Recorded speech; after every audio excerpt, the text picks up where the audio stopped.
You effing. You've done all. Timbersaw needs to snowball his lane. It absolutely has to happen. The draft is wrapped up. They don't even need to talk anymore, but they want to teach you, the viewer, about the implications. Game number 3, No Ping Evil Geniuses. Cap and Kyle close out the night for us.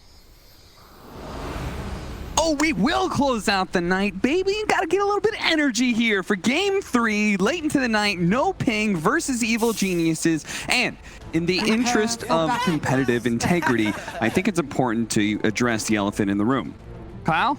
Yes. Curse is way too goddamn strong. All right? You need to stop doing that. All right? I'm going to ask that you make 0 predictions for this game. All right? Super worries, Cap. I'm way ahead of you. All right. Let's just draft. have a good, clean fight between these two teams. North America versus South America. No Ping versus Evil Geniuses. Who's going to be moving on to the next day of the major? Well, shout out to our draft panel, who will hopefully be moving on home. Fluff panel in the green room. Good luck, have fun. We'll see you in an hour. I love Nature's Prophet. I have also been waiting for this hero. Me and Effie are both bonkers about it. I like it more as an aggressive offlaner, but as a carry, it has a lot of potential. It's just higher risk because you've now put more of a priority on a hero that naturally falls the hell off later on into the game, really just post 20 minutes. However, you're playing into AA and Lina supports. You eat them alive. You're going to crush through towers, and as a concept, it's very good against TB because you can deny him his jungle early on. Okay. It's Nature's Prophet. I mean, I'm still not fully sold just because I feel like this meta, we haven't seen anything quite like this. We've always had either 3 scaling cores or 1 big scaling core. Like, as they were talking about in the drafting panel, it felt like whoever scaled harder in this series won the game. The big difference here is that Abed has a much easier Ember game. Okay. Like, yes, there's a potential Orchid Rush from HFN that could come out. I think that's really the timing to watch. Does Abed get forced into a Yules? How does that work out? What's the relationship like with a Mars middle? Theoretically, this is going to be a trade, but I don't know. Mars is a hit or miss hero for me from the mid lane. I've seen it have, again, a lot of success as an offlaner. In fact, No Ping, they just ran the 3 offlaner strategy. That's what this is. Yes, this straight up is. And in some ways, I love No Ping for it. Because I think that Dota is a little less stressful when you have the better late game, right? Yeah. It's like, oh, the enemy team, if they make mistakes, will win, right? When you put the onus on yourself to say, we've got to play the cleaner game here, we have to out-execute the enemy team, because if we do screw up in this game 3, we do not have the better late game. They're going to win with this Terrorblade. Look at how hard HFN is crushing. This is a hero he's practiced. I used to pick this a whole lot for both Chessie and Moo when they played safe lane. A well-played Prophet dumpsters the offlane because you can consistently zone with the trance. Abaddon 325 base move speed, very easy to get aggressive. However, you are susceptible. Nice shield off the first stun. You'll be able to prevent the stun lock very consistently if you're Panda Boo. But the Blightstone as well to start. So just Abaddon, 1 hit, Treants. Very tough for SK to find a place here. In top lane, Oscar's already acquired lane control. What's that mean? Hoodwink, he's going to go off and stack. No need to take XP here. Yeah, 29 games of Nature's Prophet in HFN's history, 72% win rate. This man has some serious history with this hero, and it's showing. And I love the fact that they, like, this Abaddon is just really well set up, right? Alina, Sand King, that's a kill lane. Notice as well, they blocked their own hard camp. Very important, because it means there's no mechanics that EG can utilize to get any sort of lane equilibrium disruption with the exception of pulling. You can't really pull into an Abaddon. Consider as well that the Prophet can always just TP in if necessary, but he's out move speeding both of EG's offlaners, and he has the passive skill down. All right. Meanwhile, this top lane, Matthew and Oscar having to deal with that nasty reflection right now.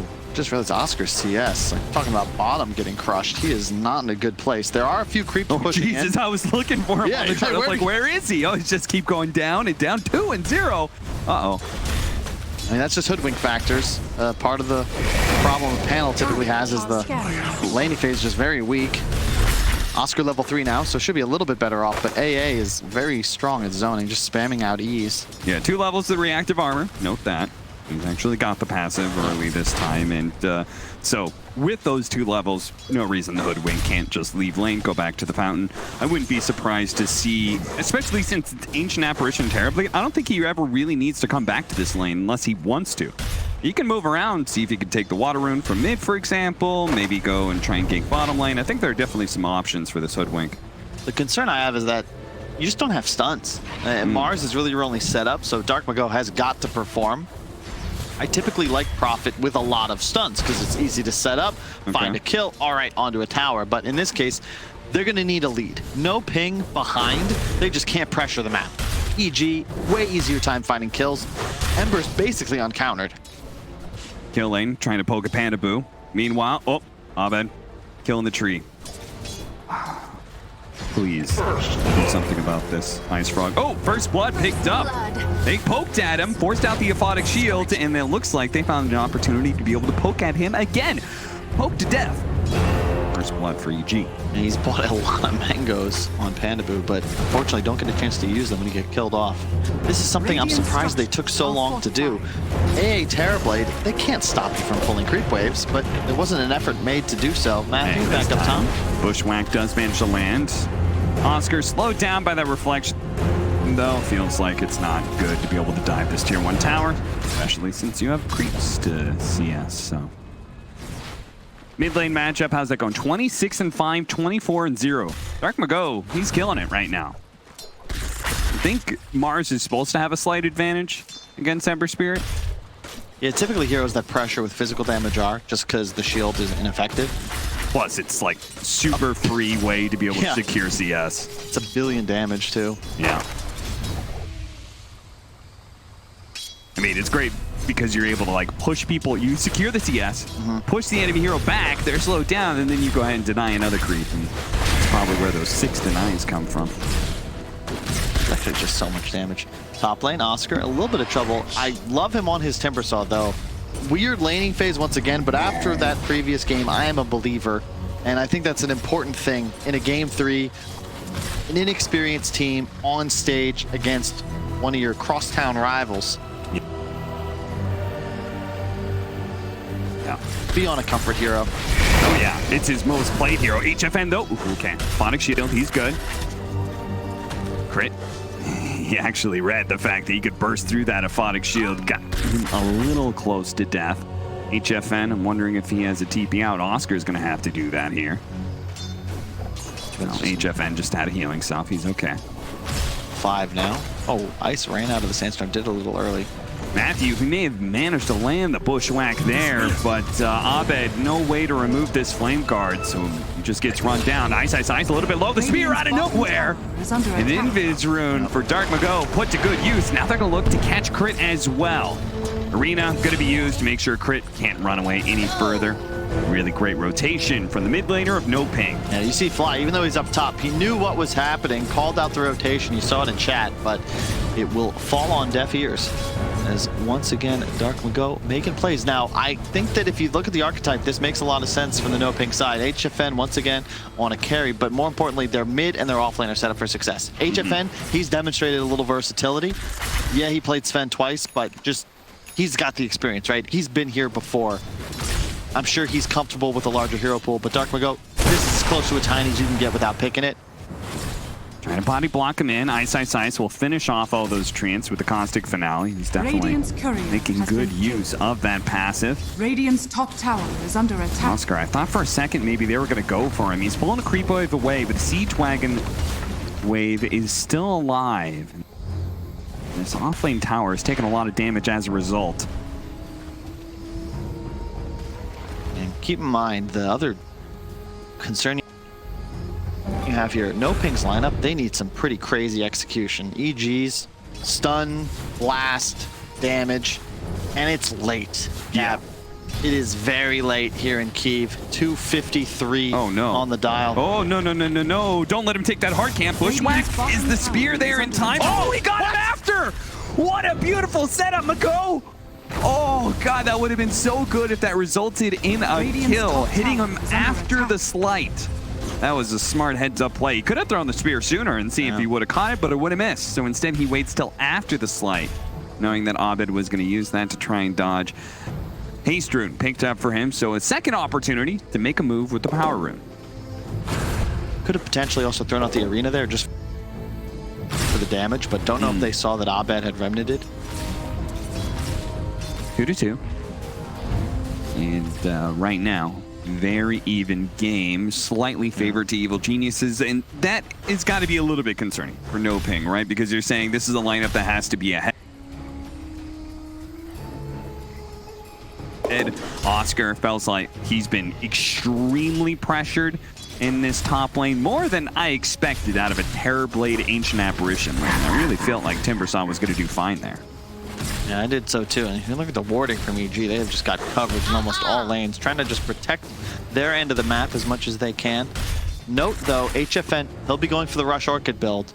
And Abed, Orb of Corruption currently queued up. That Yule's Rush is not going to be there. Nope, just kidding. Swapped it for a Witchblade. Okay. Radiant's We know middle what we're tower going to is get. under attack. Which do you prefer here? Witchblade is... Hang on. Epicenter. LSA not coming out. They see the TP coming in from the Mars. That's why Evil Geniuses did not commit there. The spear thrown out blindly, but they do not have detection. Nice job by EG. Nice. And crit. Very good communication and reactions TP's there. up. See, they just don't have any way to actually stop Arteezy from sundering. That's the concern. Spear is their Managed to only get him more the stun. pushback. They managed to get him into the arena as well. The problem is the Flame Guard is going to block a lot of this damage, and he should be able to jump away to his Remnant. No problem there for Abed. Radiant's bottom tower. Yeah, so is under Witchblade attack. is a better item in theory, just for build up, the fact that it gives you a little bit of survivability. And Orchid is removed, right? But the thing is, EG aren't going for those items. They're going Dragonlance, they're going Yules, and again, I just fear for NOPING's lack of disable. You know, suddenly an Orchid, that means you plus Hoodwink, you plus Timber, that just could be a kill with a Sprout. Right. But now, it's the supports that'll feed faster, but you've already lost a tower. You know, you don't want to be behind towers with a Prophet. Yeah. Definitely, I feel like the Orchid is definitely more all-in, but I almost feel like they need that. This is an all-in kind of lineup, right? Like, go for Gusto. Go for the extra disable that'll allow you to kill Abed, because right now, Abed's having a very free game otherwise. That's my biggest problem is that, you know, he is probably known for his spirits most of all. And just look at the tower pressure. EG collapsing on mid, Abed keeping the catapults alive. Yeah, Nice is here to make sure any last-minute defense from NOPING will be met with stiff resilience, as Evil Geniuses should be able to take this one. NOPING are going to grab the side lane tower in exchange. Okay, a late TP coming in from Panda. Radiant's middle tower. And I like the point you brought up last game, Cap, about hang on ice. The history of hero matchups, while EG historically in clutch moments, big games like this, they turn to their off-lane Sand King. It's survived numerous rosters. I hate the hero. Most teams stay away from it, but EG always find a reason to pick it. And in this case, definitely not bad, but it's lower damage, which you don't really mind because of the Arteezy Terrorblade. You just kind of need the stuns that the panel was mentioning, but... Bandaboo, of course, uses his ultimate here, and the Ice Blast will manage to hit him, and now that it's worn out, Abed still thinking he can maybe get the kill. After all, there's no reason not to in this situation because there just simply isn't the disables to threaten him. He is, again, playing so far forward, and I'm beginning to worry a bit, Kyle, because it's making me think of that Quincy crew game, where Quinn was just all over them constantly with this Ember Spirit because there was no counter to him. And it's interesting how EG, instead of playing their triangle of the map, of the dire side, they've sort of shifted their territory into the right half of the square. Suddenly, they're in 3 lanes at once, a slight gold lead, but keep in mind, like, this is a Nature's Prophet draft. Much like an Alchemist, you're supposed to be ahead. You're supposed to be top net with as a carry. Easy. Spear, late, sharpshooter to finish him off. The magic damage, it really can overwhelm a Terrorblade. Very susceptible to that kind of burst. HFN going to be found by Abed, going in deep here into the tier 2s. Oscar looking for the punish, and he gets him. The Sprout adding so many trees, so much damage from Oscar. Was that a long TP? Where did Abed go? I felt like Maybe he just got him right at the end. Oh, nice bushwhack there from Matthew. No follow-up just yet. Mars is coming. Long-range spear. Oh, Doesn't work. just the tipper. Nice. No way out of this one, I don't think. Yeah, there it is. Timber chain to finish him off. EG lost 3 cores. That's nuts. Back to back to back. Fight recap only covering the ice, but either way, man, NOPING have turned up. Oscar looks like a completely different player in game 2 and 3. His laning phase was once again abysmal, but somehow he's now 5k net worth. He's caught up to the TB. All 3 NOPING cores very much in the game, and DarkMago just straight up executes Arteezy. That's the name of the game here. If you can find the core, specifically the TB, he just dies. And HFN going for the straight-up right-click carry build. So this is the argument against Orchid in the sense that Witchblade into Maelstrom, that's just a better build. You're going to do more damage, you're going to farm creeps more effectively, and the problem sometimes that you run into when you go Orchid is you feel pressured to do stuff. Sure. You feed a couple times as Prophet, your whole game's ruined, and your game's just over, so. The Ice Blast is going to make things a little tricky. Aphotic Shield blocks a lot of the damage, though. Enough that Oscar should live. Abed. Whoa! Didn't expect that long range. They've got the Yule Scepter. That is a dead Ember Spirit. Once again, making good use of the setup stuns with a Hoodwink. And I love the Yule's build on Mars in this game because you can always get the Sand King, the Ember Spirit as they drop out of the Yules. Yeah. Spear, one of the few abilities, much like Mirana Arrow, where if you spawn, not spawn, but if you come down inside of it, the frame of being latched is going to land before you're able to actually respond. So it's really nice to see another Super good big kill. against these just very mobile heroes. Plus, you've got Yules against Flameguard. Yep. Right? It's also a good one. So you get a quick artisanal shot. Oscar now trying to deny the Terrorblade jungle. They've got a good ward up as well. Fly sentries have missed it. That's why it stands to almost its expiry in a few seconds. So how late do you think NOPING can go with this build in Nature's Prophet? He's going very much a big carry, right-click build. This build does output a decent amount of magic damage that helps against Terrorblade, right? Whose heavy armor is usually a problem for fellow range right-click. Clickers. But eventually it's going to fall off, right? Eventually you won't be able to step toe-to-toe against TB anymore. So what is that timing? It's more about, I think, the way the team plays. Because the thing Arteezy will have issues with is the Mars arena. At the end of the day, NOPING, if they can set up and play inside of it, even a Nature's Prophet's going to be formidable, unless Arteezy wants to BKB and walk inside of it. I'm worried about the squishiness of EG's heroes and Abed if he cannot keep himself alive. Not going for the defensive items. Oh, that's a dead That's Timber. a whole heap ton of magic damage. They specifically did a magic damage combo to combat the Timbersaw, Sand King plus Luna. No blink on DarkMago though for some time. Going for the BKB it appears, but he may change that up, we'll see. But you can see, 16.5 minutes in, EG, as always, content to just play their game, macro, take the little loss here and there, maybe sacrifice support, but this guy, that's your game plan. Arteezy on the Terrorblade, just continuing to shove with illusions. You can see one being sent to mid as he walks bottom. So far, NOPING, they're fine with this. Yeah. Getting their core items up. In a way, they should have a way to always be able to stay slightly ahead in map control. It's unfortunate they lost their mid tower so early, but unfortunately Nature's Prophet does a lot to rectify that mid lane. Evil Geniuses, they've already found the kill on the Mars, and now Oscar in trouble as well. The LSA does land, but the sharpshooter shot, oh, he couldn't get out in time. Matthew, he tried to shoot his shot and run away real quick, but Evil Genius is quick to be able to pounce on that squishy support. Teleport away just in time, right before Ice spots him.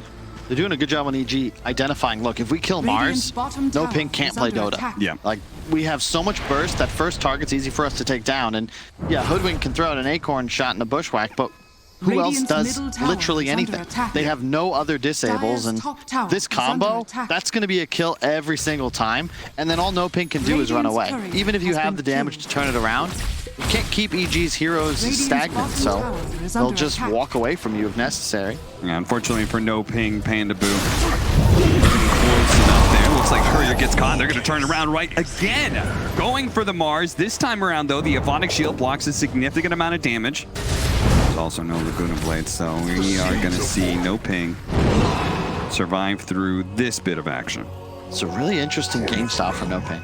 Like, the Prophet carry. Like, we just haven't seen a game played like this in some time. And it'll be a question of, you know, is this going to work? So late game, obviously TV probably is going to take the lead. The thing about Furion, though, is at any point, if you can get that edge, you're farming the whole map. You're going to accelerate crazy quick. Maybe it's the BKB timing. Maybe that third item comes out just a bit faster. Suddenly things get spooky. There's a blink on ice. He's looking to get involved. Jumping in, Epicenter, Ice Blast, Panda Boo trying to help him out. Yule Scepter is certainly going to be able to dodge a healthy amount of damage. He does manage to get off the Arena Spear and walks away from the Laguna Blade. He's not dead just yet, but neither is Ice. Abed looking to be able to chase him down. The Ice Blast has worn down, and oh, Oscar had no trees to be able to jump to, so he won't manage to connect on the Sand King kill.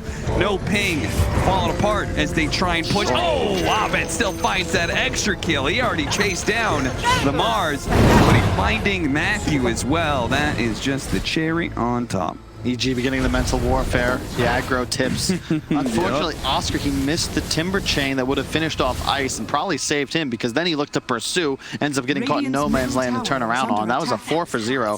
HFN lives, but what does that do? I mean, at the end of the day, EG, they just went in. It's the same game plan. Go for the Mars. Panda Boo, unfortunately, has to be in position to shield off that initial stun. If not, the Blast, the Lina, etc., more magic damage is going to pile in. He's got to play closer, even if it means putting himself at risk. How much longer until we get that BKB? Said he was building it, right? Mr. McGo? Yes.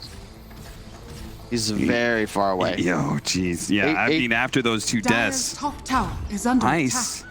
Did they find him here? Oh, only they could have used him. That would have been a really nice pickup at the start. HFN, though, he is only the recipe away at the moment from his BKB, and then he can actually get involved. He didn't really hit anybody in that last fight. The trouble with Prophet, we've discussed this ad nauseum, but he has to be ahead. He's squishy, he's weak. Where is he? Farming an easy camp, looking to TP in. He's still thinking about TPing in and realizes, no, I'm actually just going to farm. So it almost feels like NOPING are playing like they have the Terrorblade, whereas EG,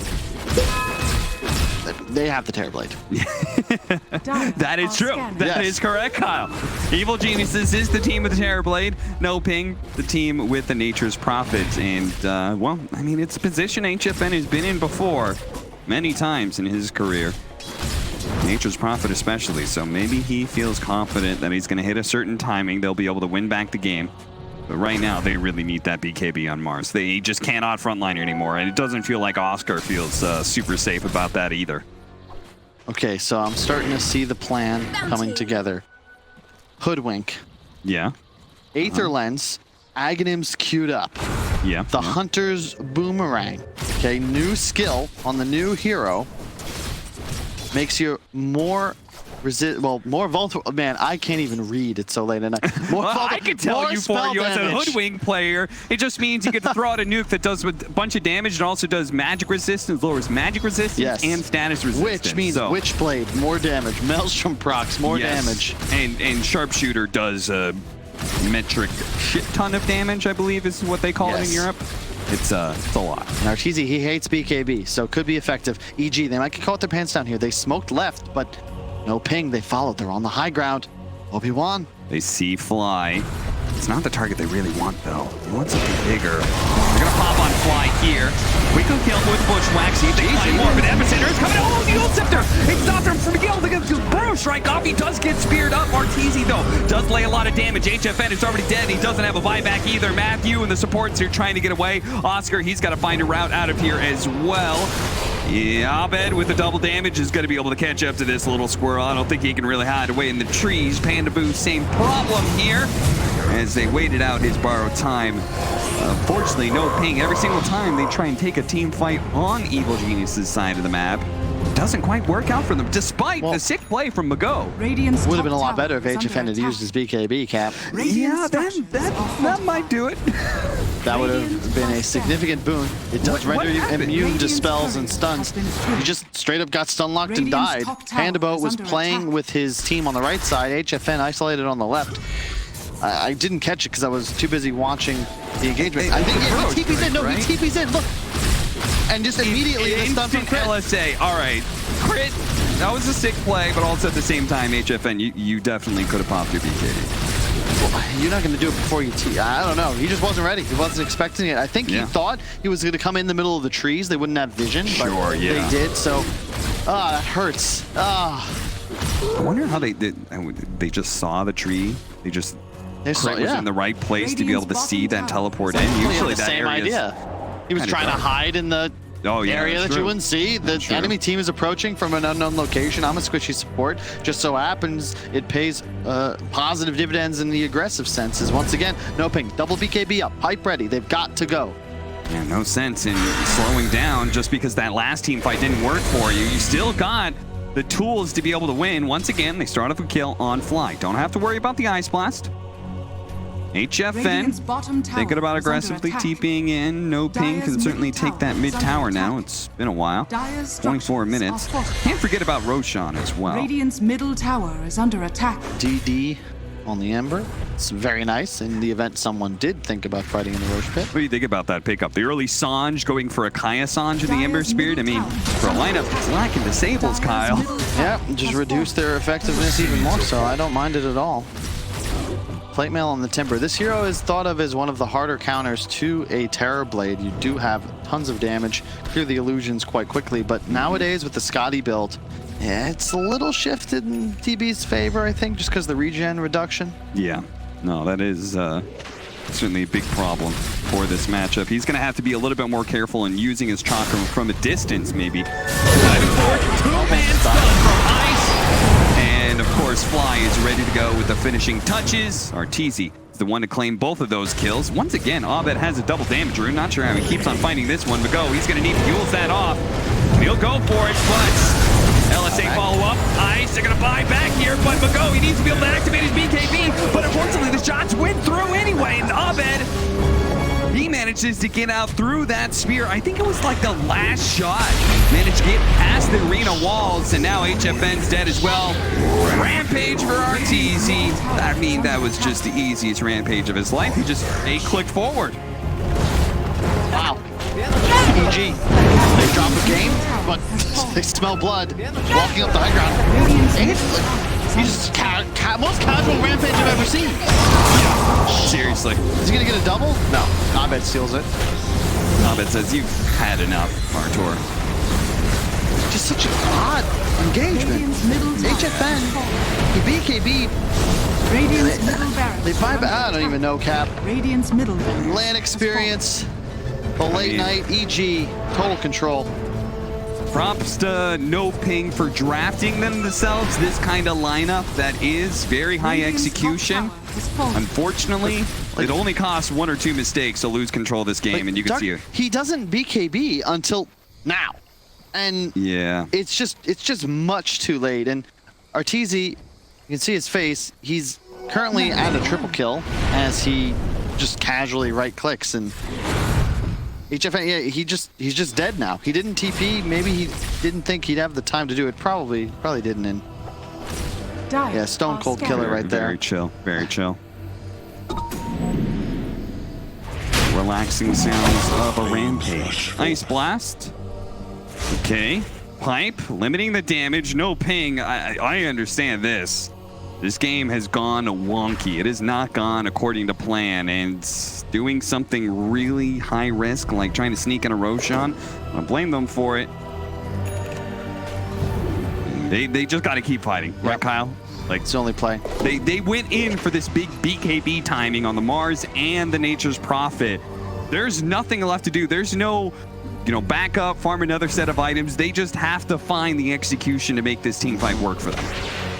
Radiant's The middle AA, I mean, barracks are you under talk about a attack. hero of the day. I think we learned about Spectre thanks to Team Nigma last night. Today it's the Ancient Apparition. Oh no, Burrow Strike once again. This time around, a Phonic Shield into the BKB, and they're going to be able to go. The Spear actually does manage to land on Abed, but the full-out Epicenter being channeled by Ice right in the middle of everybody. Laguna Blade finish out the Mars. HFN, a desperate TP away, does manage to make it through. Double buybacks going out. Matthew, though, going to be left behind. The reinforcements are coming to this Roshan pit. They know they cannot give Evil Geniuses this one. But at the same time, as you said earlier, EG, they smell blood in the water right now. They smell that weakness. And they're going to force NOPING to do something about this Roshan. A beautiful reflection with the nice light over the top. Panda Boo doesn't have his ultimate. Arteezy are hunting for that kill. Godlike for him. The spear goes out, but it doesn't catch the real Arteezy. He uses the Sunder. It's not even needed, honestly. He is just ripping apart the entirety of NOPING. GG being dropped. Evil Geniuses will survive through their encounter with the Brazilian team. Evil geniuses. A repeat of last night. A little bit closer. NOPING, unfortunate.